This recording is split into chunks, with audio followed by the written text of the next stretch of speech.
मैं हूं अंकित अवस्थी और आप आज चर्चा में हैं आरबीआई के द्वारा लाए जाने वाले एक प्रस्तावित कार्यक्रम की बात करने के लिए। प्रस्तावित बात यह है कि हाल ही में कुछ ऐसे रूल्स चर्चा में आए हैं जिसके चलते भविष्य में साइबर फ्रॉड को कम किया जा सकेगा। बोले साहब रूल अच्छे होंगे फिर तो साइबर फ्रॉड को कम किया जा सकेगा। बिल्कुल ठीक सोचते हैं।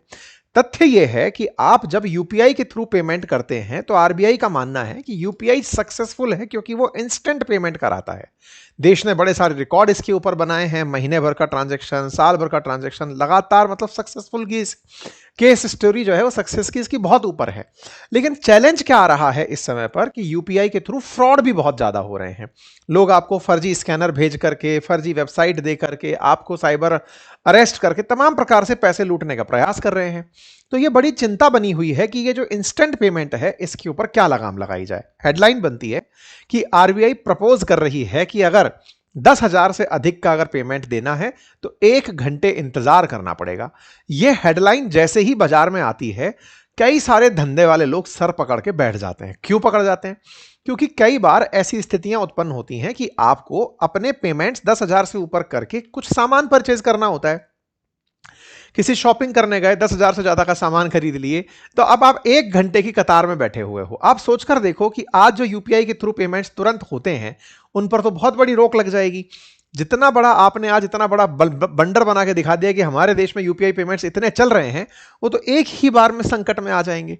ये चर्चा इतनी ज्यादा होने लगी क्योंकि तमाम प्रकार के बिजनेसेस, और बिजनेस छोड़िए, आप अपने पर्पस के हिसाब से सोचिए कि आपको स्कूल की फीस भरनी है, बस का पेमेंट करना है, कहीं कहीं इलेक्ट्रिसिटी का बिल भरना है, कहीं कोई शादी समारोह के लिए परचेजिंग करनी है। हमारे देश में 10,000 से ऊपर के तो बहुत सारे पेमेंट्स होते हैं।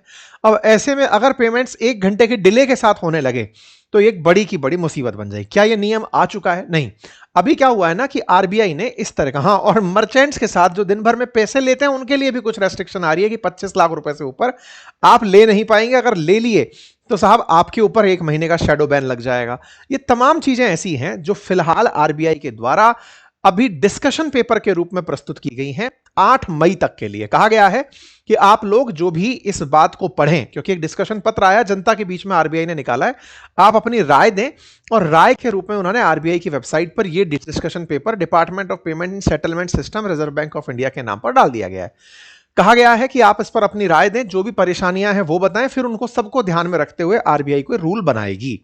अब चूंकि ये मार्केट में आ चुका है तो हमारी जिम्मेदारी थी कि हम आप तक ये बात पहुंचाएं। आप भी इस पर अपनी प्रतिक्रिया दें, अगर जाकर दे सके तो आरबीआई की वेबसाइट। अब सवाल यह है कि हमारे देश के अंदर कोरोना काल के बाद जो सबसे ज्यादा चीज चर्चा में आई थी वो था यूपीआई पेमेंट। क्यों?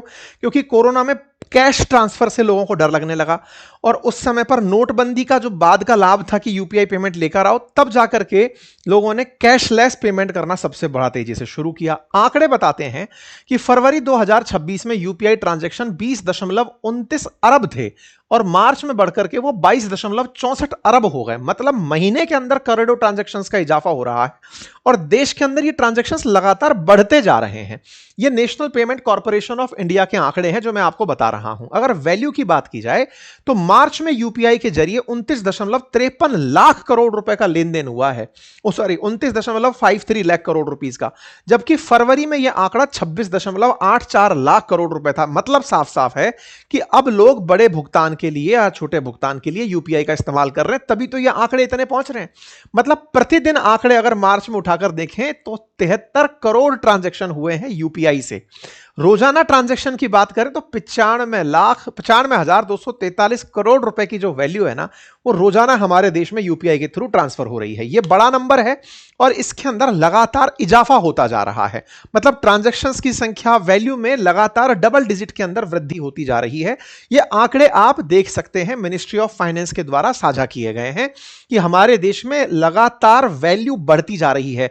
21-22 में 7,176 करोड़ था, बढ़कर के फाइनेंशियल ईयर 22-23 में वो 11,000 हो गया, फाइनेंशियल ईयर 23-24 में 16,000 हो गया, 24-25 के अंदर 22,000 हो गया। ये वैल्यू के अंदर भी देखा जाए तो ये वैल्यू लगातार बढ़ती जा रही है और ग्रोथ दर्ज कर रही है। मतलब सबसे बड़ी बात ये है कि यूपीआई के मुकाम जो है ना वो एक स्टेप ऊपर की तरफ शिफ्ट होते चले जा रहे हैं, जो आंकड़ों में परिलक्षित हो रहे हैं। अब जब ये सब हो रहा है, ये तो उपलब्धि है, लेकिन इसमें चैलेंज क्या आ रहा है कि यूपीआई के स्कैम भी फाइनेंशियल ईयर 2025 में 485 करोड़ रुपए के हुए। आप में से कुछ लोग हो सकता है ये कहें कि सर जब लाखों में ट्रांजैक्शन हो रहा है, मतलब 16,416 करोड़ रुपए का इतने बड़े संख्या का ट्रांजैक्शन हो रहा है, तो 485 करोड़ तो क्या ही होता है भाई। किसी के लिए तो 485 करोड़ क्या, 485 में से 85 भी हटा दो तो 4 करोड़ भी बहुत बड़ा होता है। मुद्दा यह है जी, करोड़ हटा दो, कई लोग तो ये भी कहेंगे सब लाख भी अमाउंट बहुत बड़ा होता है। ऑब्वियस सी बात है, पर प्रति व्यक्ति के हिसाब से बात की जाए तो ये बड़ा सेटबैक है। ऐसे में ये तो फाइनेंशियल ईयर 25 की बात बताई, 26 की अगर बात बताऊं तो 805 करोड़ रुपए के फाइनेंशियल फ्रॉड हुए यूपीआई के माध्यम से। यानी जिस यूपीआई ने अपने कीर्तिमान स्थापित किए ट्रांजैक्शंस की संख्या में, उसने कीर्तिमान की जगह अपने ऊपर एक काला दाग भी लगाया, और वो था अपने साथ हो रहे फ्रॉड के बारे में। और फ्रॉड का कारण क्या था? रॉन्ग, मतलब किसी ना किसी प्रकार से कोई साइबर फ्रॉड कर रहा है, ओटीपी मांगकर फ्रॉड कर रहा है, आपको किसी प्रकार का लिंक भेज करके अकाउंट साफ कर ले रहा है, क्योंकि इंस्टेंट पेमेंट ही यूपीआई की ताकत थी। इस बात पर लगातार चर्चाएं होती आ रही थी, क्योंकि फ्रॉड लगातार बढ़ता जा रहा है। धोखाधड़ी को लेकर के लोकसभा में केंद्रीय वित्त राज्य मंत्री पंकज चौधरी ने भी यह डेटा पेश करते हुए बताया कि देश में फ्रॉड बढ़े हैं। साल में 12.64 लाख मामले सामने आए हैं। वित्तीय वर्ष 2024-25 के अंदर फ्रॉड की रकम 981 करोड़ रुपए थी। मतलब कुल मिलाकर के देश के अंदर फ्रॉड के आंकड़ों को अगर आरबीआई के हिसाब से भी देखा जाए तो ये बड़े आंकड़े हैं, और इसके अंदर राशि भी करोड़ों रुपए में है। सरकार ने इसकी कई वजह बताई, उनमें से सबसे बड़ी वजह यही थी कि साहब यूपीआई पेमेंट का इस्तेमाल हो रहा है, लेकिन ट्रांजैक्शन के साथ साथ धोखाधड़ी की घटनाएं बढ़ रही हैं। आप सोचें, ये व्हाट्सएप पर एक वेडिंग का इनविटेशन आता है, व्यक्ति का 97,000 रुपए अकाउंट से गायब हो जाता है। ऐसे ही पता चलता है कि गुड़गांव के अंदर एक कपल है जिसने फोन के लिए परचेज करने के लिए लिंक पर क्लिक किया, यूपीआई आईडी फेक डली हुई थी। और ऐसी खबर एक नहीं है, आप उठाकर देखिए, सीनियर सिटीजन के 11 करोड़ रुपए ट्रेडिंग फ्रॉड में चले गए, मुंबई के अंदर 1.1 करोड़ रुपए ट्रेडिंग फ्रॉड में चले गए।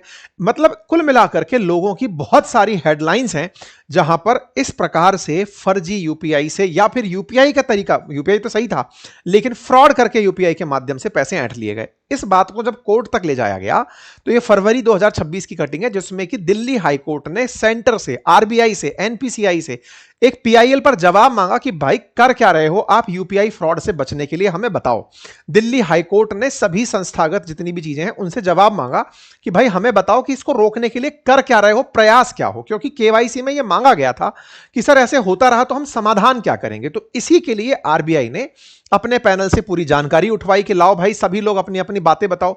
आरबीआई को जब बातें बताई गई, उन बातों को जैसे ही पब्लिक के अंदर पेश किया गया, सोशल मीडिया पर एकदम बज हो गया कि भाई साहब अगर ऐसे होने लगा कि आपने 10,000 रुपए ट्रांसफर करने हैं और ट्रांसफर करने हैं तो सामने वाला आपके ऊपर पेमेंट पर रोक लगा दे रहा है, ये स्टेप तो बढ़िया हो सकता है लेकिन इससे चैलेंजेस बहुत सारे हो सकते हैं। तो एक डिस्कशन पेपर जो है, रिसर्च के डिस्कशन पेपर पब्लिक के सामने आरबीआई ने जैसे ही फ्लोट किया, जनता के बीच में एक बड़ी चर्चा शुरू हो गई। चर्चा शुरू हुई कि साहब आरबीआई का सजेशन है कि सीनियर सिटीजन्स को अगर पैसे ट्रांसफर करने हैं तो 50,000 रुपए से ज्यादा ट्रांसफर करने के लिए उन्हें पहले व्यक्ति को ट्रस्टेड पर्सन के साथ जोड़ना पड़ेगा।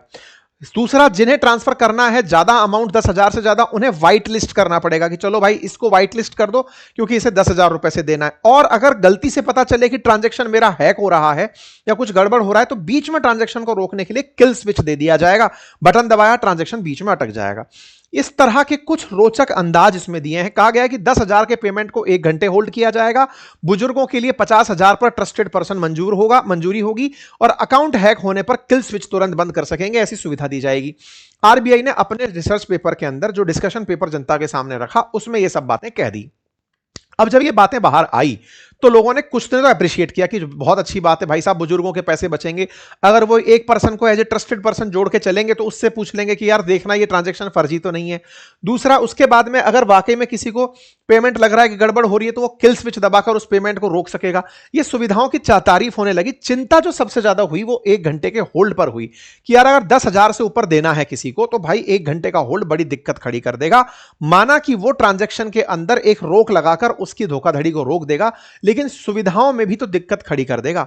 एक और इसमें ऑप्शन दिया गया कि अगर किसी अकाउंट में 25 लाख रुपए से ज्यादा किसी नए अकाउंट के अंदर एंट्री कर रहे हैं तो उस पर भी शैडो बैन लग जाएगा। सरकार पहले उसका पूरा केवाईसी करेगी, चेक करेगी कि धंधा क्या है।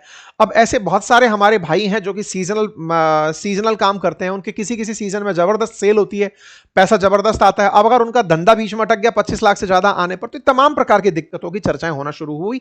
आरबीआई के जो सुझाव हैं वो यूपीआई फ्रॉड रोकने के लिए हैं, और बैंकों से भी कहा गया है कि आप लोग भी अपनी एआई सुविधाओं से चेक करो। ये तमाम प्रकार के सुझाव हैं, और सरकार ने बकायदा रेफरेंस में बताया है कि देखो यूके में क्या होता है, किसी और देश में क्या होता है, हर देश कुछ ना कुछ कर रहा है। ऑब्वियस सी बात है, जब आप ऐसा कुछ लेकर आएंगे तो उसके फायदे होंगे ही, फ्रॉड रुकेगा। लेकिन बड़ा सवाल यह है कि जो जेन्युइन पार्टनर है जिसको ट्रांसफर करने हैं, उसके लिए बड़ी चैलेंज हो जाएगा कि साहब व्हाइट लिस्ट कर दिया, तो अब अपराधी भी तो आपसे कह सकता है कि साहब मेरा नंबर पहले व्हाइट लिस्ट करो फिर ट्रांसफर कर देना। जब अपराधी आपसे ओटीपी ले लेता है तो वो आपसे यह कह करके कि पहले नंबर व्हाइट लिस्ट करना तब जाके पैसा ट्रांसफर होगा, तो तुरंत इमीडिएट ट्रांसफर के लिए आपसे व्हाइट लिस्ट करा दिया गया, तो क्या करोगे? तो ऐसा नहीं है, बस उन्हें हो सकता है कि अपनी स्क्रिप्ट में चेंज करना पड़ जाए अपराधियों को। तो ये अपने आप में एक बड़ा चैलेंज है। मतलब हमारे देश ने जहां ट्रांजैक्शन ऑनलाइन करके अपने आप में ऑनलाइन पेमेंट का, डिजिटल पेमेंट का एक कीर्तिमान स्थापित किया है, कहीं ऐसा ना हो कि इस 1 घंटे के नियम से दिक्कत हो जाए। हमारा यूपीआई का जो कोर सिद्धांत है ना, स्पीड से ट्रांजैक्शन, वो कहीं कॉम्प्रोमाइज ना हो जाए। और कहीं ऐसा ना हो कि कुछ जगह पर बहुत अर्जेंट पेमेंट आपको करना है, जैसे अस्पताल में आपका कोई करीबी बीमार है, अब आप उसको व्हाइट लिस्ट थोड़ी करोगे कि दुकान पर जाकर दवाई मांग रहा हूं मैं, पेमेंट 10,000 से ऊपर हो ही नहीं पा रहा और आपके सामने वाला कोई अड़ गया कि नहीं पेमेंट अभी चाहिए, तो जो ताकत है उसकी वो कॉम्प्रोमाइज हो जाएगी। फिर लोग कैश इकोनॉमी की तरफ भागने लगेंगे, आपके बीच में फिर दिक्कतें होने लगेंगी कि सही कौन है गलत कौन है पहचाने कैसे, और इन सब का परिणाम फाइनली व्यापार पर पड़ेगा।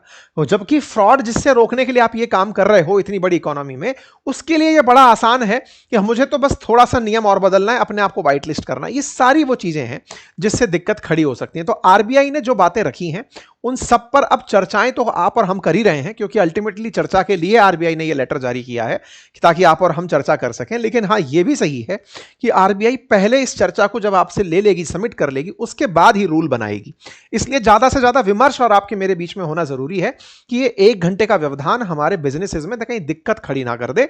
हमें यह समझते हुए आगे बढ़ना है। बाकी आप लोग क्या सजेशन देना चाहेंगे मुझे कमेंट बॉक्स में जरूर बताइएगा, ताकि हम उसमें से सार निकाल करके आरबीआई की वेबसाइट के ऊपर जहां पर भी जवाब मांगे गए वहां पर हम पोस्ट कर दें कि साहब हमारा सर्वे ये कहता है। ठीक है,